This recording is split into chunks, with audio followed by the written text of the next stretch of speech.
का सिलेबस चल रहा है और पंजाब बोर्ड का जो सिलेबस है वो पढ़ाया जा रहा है। और आपको ये भी मालूम है कि पंजाब बोर्ड का जो सिलेबस है वो Punjab board, federal board, Azad Jammu and Kashmir board को कवर करता है। और इसमें जो टॉपिक्स हैं यही टॉपिक्स आपके ऑलमोस्ट केपी के बोर्ड जो है उसमें, या सिंध बोर्ड जो है, या बलूचिस्तान बोर्ड जो है उनमें यही टॉपिक्स हैं, यही आइडियाज़ हैं। सिर्फ पॉइंट्स की जगह की एलोकेशन जो है वो आगे पीछे हो सकती है। तो इन लेक्चर से उन बोर्ड्स के बच्चे भी मुस्तफ़ीद हो सकते हैं। बाकी बच्चों जो आपके कज़न रिलेटिव्स पाकिस्तान से बाहर हैं उनके लिए बहुत मुफीद लेक्चर्स हैं, उनके लोग लाजमी आप लोग उनको बताएं, उनके लिए शेयर करें, उनका भला सोचें। तो बच्चों हमारा ये सेकेंड ईयर का जो सिलेबस है इसमें चैप्टर नंबर 6 हम शुरू कर चुके हुए हैं कॉनिक सेक्शंस का। और लेक्चर नंबर 112 तक हमने एक्सरसाइज 6.1 जो है वो डिस्कस कर रहे थे, उसका क्वेश्चन नंबर 5 तक हमने डिस्कस कर लिया था लेक्चर नंबर 112 तक। ये बच्चों लेक्चर नंबर 113 है और इसमें हमने एक्सरसाइज 6.1 पे ही काम करना है। इसमें एक्सरसाइज 6.1 के जो रिमेनिंग क्वेश्चंस हैं बाकी वो हमने इंशाल्लाह कोशिश करनी है कि उस लेक्चर में कंप्लीट करें। तो इस लेक्चर में हम क्वेश्चन नंबर 6 जो है वहाँ से स्टार्ट करेंगे। एक्सरसाइज 6.1 है, सर्कल का टॉपिक चल रहा है और इसमें क्वेश्चन नंबर 6 से ऑनवर्ड हम आगे जाएंगे। तो जितने इसके बाकी के क्वेश्चन बचे हुए हैं इंशाल्लाह इस लेक्चर में हमने कंप्लीट करने हैं। तो लेक्चर को एंड तक देखिएगा क्योंकि इस लेक्चर में हमारे बच्चों जितने भी क्वेश्चंस हैं वो सारे के सारे इंपॉर्टेंट क्वेश्चंस हैं। 4 क्वेश्चंस ऑलमोस्ट हमने करने हैं और 4 क्वेश्चंस जो है वो मोस्ट इंपॉर्टेंट हैं लॉन्ग के हवाले से। तो उम्मीद है कि आपको ये बात मेरी समझ आ गई होगी कि आपने क्या करना है, इस लेक्चर को एंड तक देखना है। और जिन दोस्तों ने शुरू के लेक्चर नहीं देखे हुए, चैप्टर 6 का स्टार्ट नहीं देखा हुआ, उन दोस्तों से रिक्वेस्ट है कि मतलब काइंडली पहले आप शुरू के लेक्चर देख लीजिए चैप्टर 6 के, ताकि बेस आपकी जो है वो स्ट्रांग हो जाए, ताकि उसके बाद फिर आपको इन क्वेश्चंस की समझ आएगी। तो बच्चों इस लेक्चर को शुरू करते हैं। तो लेक्चर को शुरू करने से पहले आप लोग देख लीजिए, अगर चैनल को आपने सब्सक्राइब किया हुआ है तो वेरी गुड, अगर नहीं किया हुआ तो काइंडली सब्सक्राइब कर दीजिएगा और बेल के आइकन को जरूर प्रेस कीजिएगा ताकि आपके साथ हमारा ताल्लुक जो है वो जुड़ा रहे, और ऑल नोटिफिकेशन ऑन कीजिएगा। बाकी जो हमारे नए दोस्त हैं उनके लिए हिदायत करने जा रहा हूँ कि मतलब वो उनको लग रहा होगा कि व्हाइट बोर्ड शायद ब्लर आ रहा है, तो बच्चों व्हाइट बोर्ड ब्लर नहीं आ रहा होगा। आपको अपनी मोबाइल पर जो वीडियो क्वालिटी है उसको आपने एडजस्ट करना है। वीडियो क्वालिटी आपकी जो रिक्वायर्ड है वो मिनिमम 360 पिक्सल रिक्वायर्ड है, और अगर 360 पे रखेंगे तो मोबाइल की ब्राइटनेस बढ़ाकर स्क्रीन फुल कर देंगे, आपको व्हाइट बोर्ड ठीक दिखाई देगा। और अगर आपके पास नेट अच्छा है या वाईफाई यूज कर रहे हैं तो फिर बच्चों मैं चाहूंगा कि आप लोग जो है वो 480 पर या 720 पर वीडियो देखिए ताकि आपको व्हाइट बोर्ड जो है वो क्लियर दिखाई दे। तो बच्चों शुरू करते हैं हम। यहाँ पर देखिए एक्सरसाइज 6.1 है, क्वेश्चन नंबर 6 है। इसमें लिखता है शो दैट द लाइंस, ये 2 लाइंस हमें दी हुई है, 3x minus 2y equal to 0 है और 2x plus 3y minus 13 equal to 0 है। वो कहते हैं कि ये दोनों लाइंस आपके सर्कल के क्या बनती हैं, टेंजेंट बनती हैं। तो बच्चों यहाँ पर आपको एक चीज़ ज़रा जहन में रखनी है, मैं पहले भी बार बार बता चुका हूँ कि डायग्राम्स का इन चैप्टर्स में आना ज़रूरी है ताकि आप डायग्राम्स को देखते हुए अंडरस्टैंड करें कि आपने करना क्या है। तो देखें जो क्वेश्चन मुझे गिवन है उसके मुताबिक मैं यहाँ पे डायग्राम बना रहा हूँ। तो बच्चों मुझे एक सर्कल गिवन है, ये सर्कल की इक्वेशन मुझे गिवन है, तो मैं यहाँ पर लिख देता हूँ सोल्यूशन में गिवन सर्कल क्या है, given x square plus y square plus 6x minus 4y equal to 0, ये मेरे पास एक गिवन सर्कल है।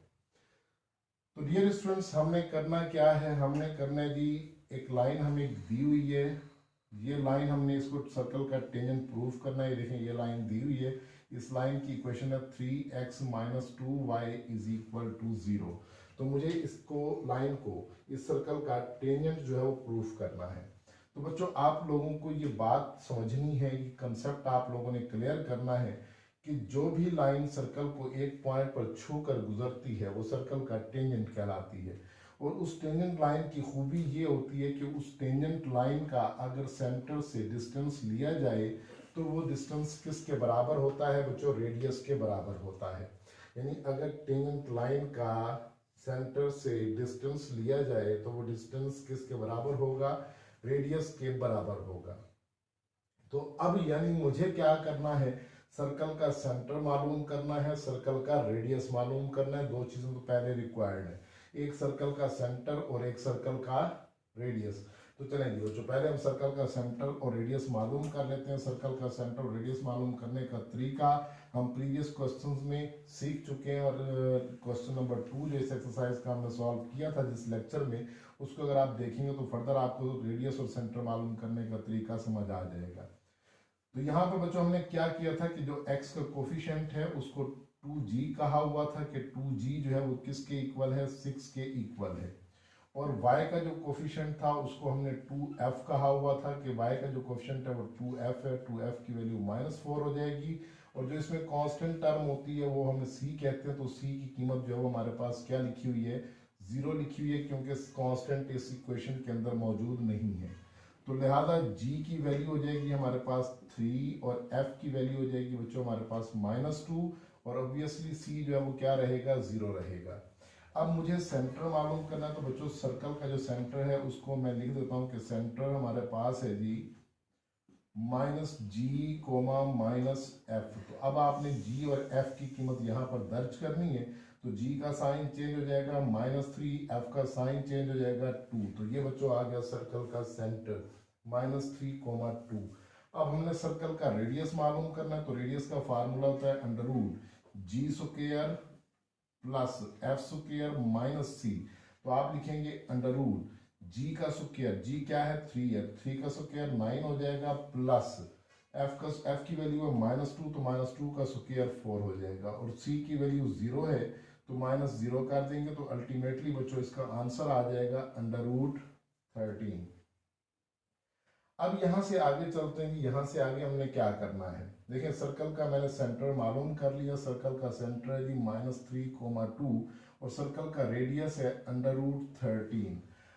अब करना ये है कि सेंटर का लाइन से डिस्टेंस कैलकुलेट करना है, और पॉइंट का लाइन से डिस्टेंस मालूम करने का जो फार्मूला है बच्चों, हमने चैप्टर नंबर 4 में एक्सरसाइज 4.3 का जो थर्ड लास्ट क्वेश्चन था वहां पर हम ये सीख चुके हुए हैं। तो जिसने चैप्टर नंबर 4 नहीं किया हुआ उसको थोड़ा सा ये समझना है कि हमने क्या करना है, कि सेंटर का लाइन से डिस्टेंस कैसे लेना है। तो हम यहाँ पर चेक करते हैं जी। Now we want to check, now we want to check 3x minus 2y equal to 0 is tangent of circle। तो हमें ये चेक करना है कि क्या ये सर्कल का टेंजेंट है या नहीं है। तो फॉर दिस हम करेंगे क्या, हम डिस्टेंस कैलकुलेट करेंगे किसका, लाइन का सेंटर से, या पॉइंट का लाइन टेंजेंट से डिस्टेंस निकालते हैं। और डिस्टेंस निकालने का फार्मूला क्या होता है, मॉड 3, x की जगह पे आपने -3 पुट करना है, तो ये हो जाएगा x की जगह पर -3 माइनस ये 2 हो गया, और y की जगह पे सेंटर का y कोऑर्डिनेट पुट करेंगे तो 2 2 क्या हो जाएगा, 4 हो जाएगा। इसके बाद लेंगे मॉड, ओवर हो जाएगा हमारे पास coefficient of x square plus coefficient of y square. तो देखिए बच्चों, मैंने सेंटर जो सर्कल का था उस सर्कल को इस टेंजेंट की इक्वेशन में क्या कर दिया, पुट करके उसका मॉड ले लिया, डिवाइडेड बाय x के कोफिशिएंट का स्क्वायर प्लस y के कोफिशिएंट का स्क्वायर ले लिया। अब जब आप इसको कैलकुलेट करेंगे तो d बराबर हो जाएगा हमारे पास मॉड -9 -4, दिस इज -13 ओवर, ये हो जाएगा √9 plus 4 also 13, this is equal to 13 divided by √13, और ये लिखा जाएगा √13 which is equal to radius, जो किसके बराबर है, रेडियस के बराबर है। देखिए मैंने सेंटर का लाइन से डिस्टेंस कैलकुलेट किया और वो डिस्टेंस किसके बराबर आ गया, रेडियस के बराबर आ गया। तो लिहाजा हम यहाँ पर कह सकते हैं कि 3x - 2y = 0 इस सर्कल का टेंजेंट है। तो हम यहाँ पर लिखते हैं 3x - 2y = 0 is tangent to the circle x² + y² + 6x - 4y = 0। ये था बच्चों पहला जो इक्वेशन थी, पहली जो लाइन थी इसका टेंजेंट। अब यहाँ पे दूसरा जो लाइन है, दूसरी जो इक्वेशन है, इसको हमने प्रूफ करना है इस टेंजेंट का, इस सर्कल का टेंजेंट। तो इसके लिए हमें क्या करना है, अब हम करते हैं जी, now we want to check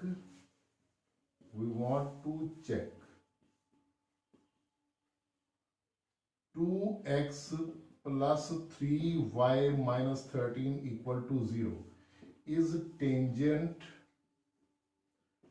to the circle, तो अब इसके लिए भी वही प्रोसेस आप लोगों ने करना है कि सेंटर का इस लाइन से डिस्टेंस लेना है। अगर रेडियस के बराबर आ गया तो ये टेंजेंट बनेगा, अदरवाइज टेंजेंट नहीं बनेगा। तो देखिए मैं यहाँ पे कैलकुलेट करता हूँ इसको। मैं करता हूँ now d is equal to mod ये 2 इंटू एक्स की जगह -3 प्लस 3 इंटू वाई की जगह 2 माइनस हो जाएगा 13 over under root coefficient of x square plus coefficient of y square. तो बच्चों जब आप इसको सॉल्व करेंगे तो d इज इक्वल टू क्या होगा, देखो -6 और +6 ये दोनों टर्म्स क्या हो जाएंगी, जीरो कट के जीरो हो जाएंगी, बाकी बचेगा -13 मॉड ओवर अंडर रूट 13। तो इसी तरीके से d इज इक्वल टू -13 का मॉड 13 हो जाएगा ओवर अंडर रूट 13 होगा। So d will be equal to 13 over under root 13 का मतलब है under root 13, this is also equal to radius. तो हम यहाँ पर लिखते हैं कि hence prove that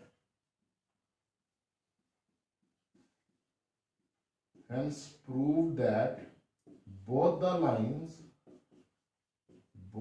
lines are tangent to the circle. दोनों ही लाइंस सर्कल का क्या बनती हैं, टेंजेंट बनते हैं। तो बच्चों ये क्वेश्चन हमने सॉल्व करना था, तो बहुत इंपॉर्टेंट क्वेश्चन था। होप्स हो कि आप लोगों को अच्छी तरह से ये बात समझ आ गई होगी। तो इसमें सारा जो किरदार है वो सर्कल के सेंटर का, रेडियस का है, और ये जो पॉइंट का लाइन से डिस्टेंस लेने का फार्मूला है उस फार्मूले का सारा किरदार है। अगर आपको पॉइंट का लाइन से डिस्टेंस लेना आता है, सर्कल का सेंटर रेडियस मालूम करना आता है, तो मेरा ख्याल है कि इस क्वेश्चन में कोई ऐसी बात नहीं है जो मुश्किल हो, जो आपके लिए प्रॉब्लम क्रिएट करे। तो इसके बाद बच्चों देखते हैं, ये क्वेश्चन नंबर 6 था। इसके बाद हम डिस्कस करते हैं जी question number 7, the most important question. या जाहिर बात है ये भी इंपॉर्टेंट है, और क्वेश्चन नंबर 7 जो है वो 7, 8 वो भी इंपॉर्टेंट है, तो उसको देखिएगा वो क्या करना है उसमें। क्वेश्चन नंबर 7 है बच्चों, शो दैट द सर्कल्स। ये हमें 2 सर्कल्स गिवन है, 1 and 2 सर्कल्स हमें गिवन है, और हमें शो ये करना है कि ये दोनों सर्कल एक दूसरे को एक्सटर्नली जो है वो टच करते हैं। तो बच्चों इसके लिए ना मैं एक काम करता हूँ, मैं यहाँ से ये पार्टीशन ख़त्म कर देता हूँ ताकि हमारा जो क्वेश्चन आगे जाए तो हम बड़ी आसानी से उसको हल कर लें। तो देखिए डायग्राम बनाते हैं बच्चों इसकी, कि हमारे पास ये एक सर्कल है, यहाँ पर ये इसका दूसरा सर्कल है, ये 2 सर्कल है, ये दोनों एक दूसरे को एक्सटर्नली टच करते हैं। तो जब एक्सटर्नली टच करेंगे तो जाहिर बात है किसी एक पॉइंट पर एक दूसरे को मीट करेंगे, और हमने ये शो करना है कि ये दोनों सर्कल एक दूसरे को एक्सटर्नल टच करते हैं। तो वो जो दोनों सर्कल्स के एक्सटर्नल टच करने की ना एक कंडीशन होती है। कंडीशन ये होती है कि फर्ज कर लें कि पहले सर्कल का सेंटर C1 और उसका रेडियस R1 है, और जो दूसरा सर्कल है उसका सेंटर C2 और उसका रेडियस जो है वो R2 है।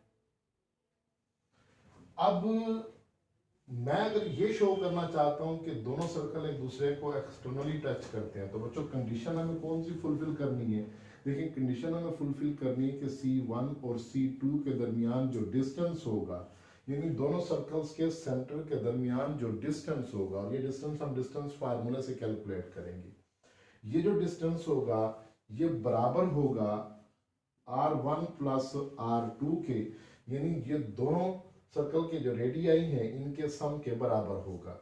अगर कोई से 2 सर्कल्स इस कंडीशन को पूरा कर दें तो वो सर्कल एक दूसरे को एक्सटर्नली क्या करते हैं, टच करते हैं। तो डियर स्टूडेंट्स अब मुझे यहाँ पे 2 सर्कल्स दिए हुए हैं, मुझे चाहिए क्या, दोनों सर्कल्स के लिहाज से उनके सेंटर चाहिए और उनके रेडियस चाहिए। तो देखिए मैं पहला सर्कल लिखता हूँ जी, x square plus y square plus 2x minus 2y minus 7 equal to 0। दूसरा सर्कल मैं यहाँ पर लिख देता हूँ x square plus y square minus 6x plus 4y plus 9 is equal to 0। अच्छा बच्चों, यहाँ पे आपको पता है कि x का जो कोफिशिएंट है वो 2g होगा, 2g इज इक्वल टू 2 हो जाएगा, और 2f इज इक्वल टू -2 होगा, और c की वैल्यू क्या हो जाएगी -7 हो जाएगी। अब यहाँ से g इज इक्वल टू 1 होगा, और f की वैल्यू क्या हो जाएगी -1 हो जाएगी, और c की वैल्यू हो जाएगी -7। तो अब आपने पहले C1 लिखना है, और C1 के मुताबिक होगा -g और -f, यानी g का साइन चेंज करेंगे -1 हो जाएगा, f का साइन चेंज करेंगे 1 हो जाएगा। उसके बाद आप लिखेंगे जी R1 हमारे पास होगा अंडर रूट g स्क्वायर, यानी 1 का स्क्वायर आ जाएगा, प्लस f स्क्वायर करेंगे तो -1 का स्क्वायर आ जाएगा, और माइनस c की वैल्यू -7 है, तो बच्चों माइनस और माइनस प्लस 7 हो जाएगा। So this is equal to under root 7 plus 1 plus 1, तो ये 8 plus 1 under root 9, this is equal to 3। तो R1 की वैल्यू हो जाएगी बच्चों हमारे पास 3। इसी तरीके से आपने दूसरे सर्कल का अब सेंटर और रेडियस मालूम करना है, तो आपने यहाँ पर लिखना है 2g is equal to -6, 2f is equal to 4 and c is equal to 9। अब यहाँ पे आपने क्या करना है, देखिए यहाँ से आगे आप लिखेंगे g is equal to -3, f is equal to 4 को 2 से डिवाइड करेंगे 2 आ जाएगा, और c की वैल्यू क्या हो जाएगी 9 आ जाएगी। अब यहाँ से आगे C2 आपने लिखना है, C2 की कीमत होगी g का साइन चेंज करके लिखेंगे 3, f का साइन चेंज करके लिखेंगे -2। R2 बराबर होगा हमारे पास अंडर रूट g स्क्वायर, यानी -3 का स्क्वायर 9 हो जाएगा, प्लस f का स्क्वायर 4 हो जाएगा, और यहाँ पर c की जो वैल्यू है वो माइनस करके c की वैल्यू 9 लिखेंगे, तो अल्टीमेटली इसका आंसर आ जाएगा 2। तो बच्चों मैंने दोनों सर्कल्स के सेंटर और रेडियस जो है वो कैलकुलेट कर लिए। अब यहाँ से आगे मुझे क्या करना है, C1 और C2 दोनों सेंटर्स के दरमियान डिस्टेंस फार्मूला यूज करके कैलकुलेशन करनी है। तो डिस्टेंस हमारे पास क्या होगा, देखिए ये हो जाएगा हमारे पास x2 minus x1 whole square, तो माइनस और माइनस प्लस 1 करके होल स्क्वायर हो जाएगा, प्लस y2 माइनस y1, ये हो जाएगा -2 -1 होल स्क्वायर। अब इसको आपने सिंप्लीफाई करना है, so C1 C2 this is equal to under root 3 plus 1 4, 4 का स्क्वायर 16 हो जाएगा, प्लस -3 का स्क्वायर क्या हो जाएगा 9 हो जाएगा। तो डियर स्टूडेंट्स ये हो जाएगा हमारे पास under root 25, this is equal to, ये हो जाएगा 5 आंसर। अब यहाँ से आगे आपने दो सेंटर्स के दरमियान डिस्टेंस मालूम कर लिया, और वो डिस्टेंस आ गया 5 के इक्वल। तो यहाँ से आगे मुझे कैलकुलेट करना है R1 प्लस R2। अब दोनों रेडियाइज को सम करना है, तो दोनों रेडियाई का सम 3 प्लस 2, आंसर हो जाएगा हमारे पास 5। तो इसका मतलब बच्चों जरा देखिए कि हमारे पास ये कंडीशन जो है वो फुलफिल हो रही है। C1 C2 का डिस्टेंस 5 आ रहा है, और R1 प्लस R2 का आंसर भी 5 आ रहा है। तो हेंस प्रूव दैट, यहां से आगे हम लिख देंगे पूरी statement, hence prove that circles touch each other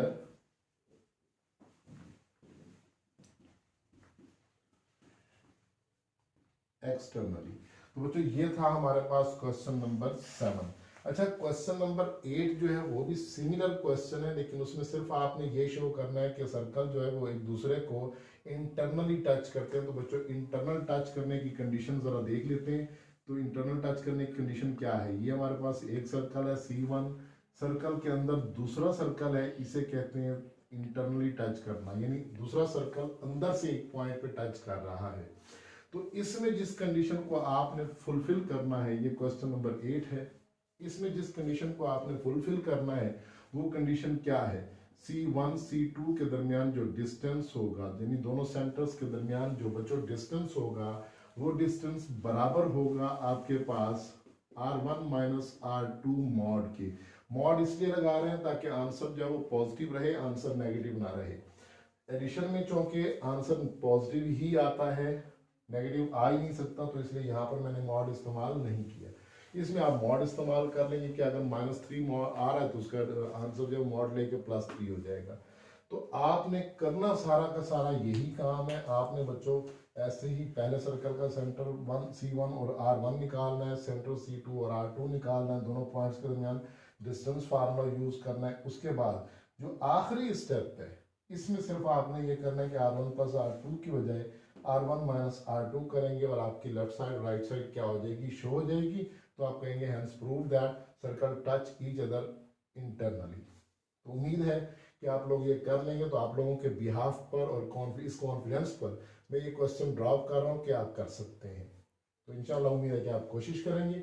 इसके बाद आते हैं हम नेक्स्ट क्वेश्चन नंबर 9 की जानिब।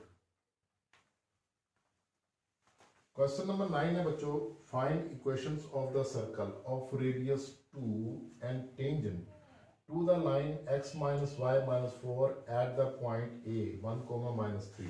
बच्चों इंपॉर्टेंट लॉन्ग क्वेश्चन है, तवज्जो रखिएगा, बहुत अहम सवाल है। तो देखिए करना क्या है, पूरी डायग्राम में हम पहले बनाते हैं। ये हमारे पास एक सर्कल है, इस सर्कल का रेडियस 2 हमें गिवन है और एक पॉइंट है A जिसके कोऑर्डिनेट्स 1, -3 है और ये इस पॉइंट पर एक टेंजेंट लाइन है जिसकी इक्वेशन हमें x - y - 4 = 0 की सूरत में बच्चों क्या है, गिवन है। तो ये है जी डायग्राम। अब मुझे सर्कल्स मालूम करने के सर्कल किस तरीके से कैलकुलेट होते हैं। तो डियर स्टूडेंट्स, अब मुझे यहाँ पे करना क्या है, सर्कल की स्टैंडर्ड इक्वेशन फर्ज करनी है। मैं यहाँ पर लिखता हूँ जी let x - h whole square plus y - k whole square = r square. अगर आप लोगों को ये याद हो, आपने लेक्चर देखा हो पिछला, तो मतलब पिछले लेक्चर में जो क्वेश्चन नंबर 4 का आई थिंक थर्ड पार्ट जो था वो सिमिलर पार्ट था, थर्ड था या सेकंड था, ये सेम यही पार्ट है। तो इसमें देखो बच्चों, रेडियस आपको गिवन है तो आपने पहले तो ये रेडियस पुट करना है। क्योंकि रेडियस गिवन है इसलिए मैंने इक्वेशन भी स्टैंडर्ड फॉर्म में लेट की है। तो अब यहाँ पर मैं लिखता हूँ जी now x - h square plus हो जाएगा y - k whole square = r की वैल्यू 2 यहाँ पुट करेंगे, 2 का स्क्वायर क्या हो जाएगा बच्चों, 4 हो जाएगा। अब यहाँ से आगे पॉइंट A सर्कल पर मौजूद है, तो मैं यहाँ पर लिखता हूँ इस सर्कल के मुताबिक बच्चों इसका सेंटर भी हम पहले बना लेते हैं। सर्कल का सेंटर h, k बनेगा। अब यहाँ से आगे आपने क्या करना है, आपने कहना है जी पॉइंट ए के कोऑर्डिनेट्स हैं 1, -3 फॉर ए पॉइंट सर्कल पर मौजूद है, इसलिए ये सर्कल की इक्वेशन को क्या करेगा, सेटिस्फाई करेगा। तो बच्चों ये बात तो अंडरस्टूड है कि ये h और k और चीज़ है, 1 और -3 और चीज़ है। तो 1 और -3 h और k की जगह पे पुट नहीं होना, ये 1 और -3 पुट होना है x और y की जगह पर। तो हम यहाँ पे सर्कल की इक्वेशन में पुट करेंगे तो x की जगह बच्चों हो जाएगा 1 - h square plus -3 - k whole square = हो जाएगा 4 स्क्वायर। अब यहाँ पे स्क्वायर ओपन करेंगे तो 1 + h square minus 2h plus 9 होगा प्लस k स्क्वायर और प्लस 2 3 6 k = हो जाएगा 4। अब जरा इक्वेशन को अरेंज कर लेंगे तो h स्क्वायर प्लस हो जाएगा k स्क्वायर माइनस हो जाएगा 2h प्लस हो जाएगा 6k, 9 + 1 क्या हो जाएगा 10, 10 में से 4 माइनस करेंगे तो बाकी रहेगा +6 = 0। अब यहाँ से आगे इस बात को हम यहीं पे क्लोज कर देते हैं, इसको इक्वेशन नंबर 1 कह देते हैं। अब हम करते क्या है, अब हमने स्लोप का फार्मूला यूज करना है। सी ए का स्लोप और टेंजेंट का स्लोप हम मालूम करेंगे और फिर वहां से दूसरी इक्वेशन जो है वो कैलकुलेट होगी। तो बच्चों देखो हम करते हैं यहाँ पे स्लोप ऑफ ए सी। अब ए और सी का स्लोप निकालना है तो ये हो जाएगा y2 - y1 यानी k -3 है तो +3 हो जाएगा ओवर x2 - x1 सो h - 1 हो जाएगा। अब हम क्या करते हैं जी, इसको यहीं पे ड्रॉप कर देते हैं। अब इक्वेशन ऑफ टेंजेंट लिखें, इक्वेशन ऑफ टेंजेंट। तो dear student equation of tangent है जी हमारे पास x minus y minus 4 equal to 0। तो यहां से स्लोप निकालते हैं, slope of tangent. Slope of tangent होगा minus coefficient of x over coefficient of y, so answer will be equal to 1। तो अब बच्चों हमें पता है कि ये दोनों लाइंस ए सी और टेंजेंट एक दूसरे पर परपेंडिकुलर हैं, 90 का एंगल बनाती हैं, तो इन दोनों के स्लोप्स का प्रोडक्ट -1 के इक्वल होगा। तो हम यहाँ पर लिखते हैं जी slope of A C multiplied by slope of tangent equal to क्या है, -1 है। तो अब यहाँ पे दोनों स्लोप्स पुट करेंगे। AC का स्लोप हो जाएगा k प्लस 3 ओवर हो जाएगा h -1 multiplied by 1 is equal to -1। तो अब यहां से ये इधर जाके मल्टीप्लाई होगा, so this is k plus 3 is equal to -h plus 1 होगा। So h plus k plus 4 is equal to 0। ये हमारे पास एक इक्वेशन हासिल हो गई। इसको हम कहते हैं बच्चों इक्वेशन नंबर 2। अब ये इक्वेशन नंबर 2 जब हम इस्तेमाल करेंगे, यानी 1 और 2 को हमने साइमल्टेनियसली सॉल्व करना है, और हमारे पास दो सेंटर आएंगे, तो दोनों सेंटर बारी बारी इस इक्वेशन में, जिसको हम अल्फा का नाम दे रहे हैं, इस अल्फा में पुट करेंगे, सर्कल्स हमें हासिल होंगे। तो मैं यहाँ करता हूँ जी फ्रॉम इक्वेशन 2, फ्रॉम इक्वेशन 2 यहां से h की वैल्यू कैलकुलेट कर लेते हैं। तो बच्चों h की वैल्यू आ जाएगी हमारे पास, h is equal to -k -4। इसको हम नाम दे देते हैं 3 का, पुट इन 1, h की वैल्यू 1 में पुट कर दें, तो ये बनेगा -k -4 होल स्क्वायर प्लस हो जाएगा k स्क्वायर। उसके बाद हो जाएगा -2 इंटू h की जगह पे -k -4 plus 6k plus 6 is equal to 0। So इसका स्क्वायर ओपन करेंगे तो ये बच्चों बनेगा k square plus 16 plus 8k plus हो जाएगा k square plus 2k plus 8, फिर हो जाएगा plus 6k plus 6 equal to 0। k square plus k square, this is 2k square, 8k plus 2k 10k 10k plus 6k plus हो जाएगा 16k। अच्छा, इसके बाद 16 प्लस 8 24 24 प्लस 6 जो हो जाएगा प्लस 30 इज इक्वल टू क्या होगा, 0 होगा। पूरी इक्वेशन को 2 से डिवाइड करेंगे तो ये हो जाएगा k square plus 8k plus 15 is equal to 0।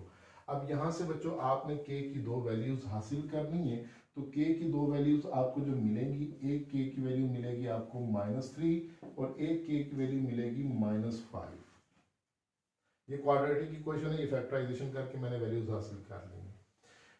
अच्छा बच्चों, जब आप k की वैल्यू -3 में पुट करेंगे, पुट इन 3, तो h आपको क्या भला हासिल होगा, देखिए -3 -3 -3 आंसर इज -1। तो एक सेंटर आपको मिला -1 -3। अब इसी तरीके से दूसरा सेंटर आपने हासिल करना है, आप करेंगे जी put in 3, so h is equal to +5 -4 करेंगे तो ये 1 बचेगा, तो इसका मतलब दूसरा सेंटर हमें बनेगा 1 -5। तो बच्चों दो सेंटर हमें हासिल हुए, तो इसका मतलब है इस तरह के दो सर्कल बन सकते हैं। कैसे, एक तो लाइन के ऊपर की साइड पे बन सकता है और एक लाइन की नीचे की साइड पे बन सकता है। तो इस तरह से दो सर्कल जो है ड्रॉ किए जा सकते हैं। तो अब आपने दोनों को बारी बारी अल्फा में पुट करना है और दो सर्कल आपको हासिल होंगे। मैं यहाँ पर लिखता हूँ जी पहले हिस्से में अल्फा बिकम्स, तो ये बनेगा x माइनस h की वैल्यू -1 पुट करेंगे +1 होल स्क्वायर प्लस हो जाएगा y plus 3 whole square is equal to 4। ये मैंने h और k की वैल्यू रिप्लेस कर दी। अब इसी तरीके से दूसरा h और k रिप्लेस करेंगे तो सेकेंड इक्वेशन आ जाएगी x -1 whole square plus y plus 5 whole square is equal to 4। तो ये 2 सर्कल्स की क्वेश्चंस बच्चों आपको हासिल हुई। तो उम्मीद है कि ये बात आपको बहुत अच्छे तरीके से क्लियर हो गई होगी। थोड़ी सी कैलकुलेशन लेंथी है, तो मेरा ख्याल है कि इतना भी लेंथी नहीं है कि इसको याद ना किया जा सके, और बहुत आसान है। सिर्फ आपको इसमें जो की पॉइंट है वो याद रखने हैं कि पहले आपने सर्कल की इक्वेशन रेडियस के मुताबिक लेनी है, उसके बाद पॉइंट ए को पुट करके एक इक्वेशन बनानी है, उसके बाद ए सी का और टेंजेंट का स्लोप मालूम करना है, दोनों के स्लोप्स को -1 के इक्वल रखना है, और यहाँ से एक इक्वेशन हासिल करनी है, लीनियर इक्वेशन होगी। वहाँ से एच या के की वैल्यू निकाल के आपने इक्वेशन 1 में पुट करना है, वहाँ से क्वाड्रेटिक इक्वेशन बनेगी, उसमें से 2 वैल्यूज आपने निकाल के इस तरह से सेंटर मालूम करना है 2, और दोनों सेंटर बारी बारी अल्फा में पुट करेंगे तो रिक्वायर्ड आंसर आ जाएगा। तो बच्चों ये हमारे पास क्वेश्चन नंबर 9 था। उम्मीद है कि आपको ये बहुत अच्छे तरीके से क्लियर भी हो गया होगा। तो नेक्स्ट इंशाल्लाह अगले लेक्चर में हम एक्सरसाइज 6.42 जो है वो डिस्कस करेंगे। तो डियर स्टूडेंट्स, बाकी अगर समझ आ गया तो काइंडली इसको लाइक कीजिए और इसका लिंक अपने दोस्तों के साथ ज़रूर शेयर कीजिए, और चैनल को अगर सब्सक्राइब नहीं किया तो काइंडली सब्सक्राइब कर दीजिए। थैंक यू बच्चों। नेक्स्ट लेक्चर तक के लिए अल्लाह हाफिज़।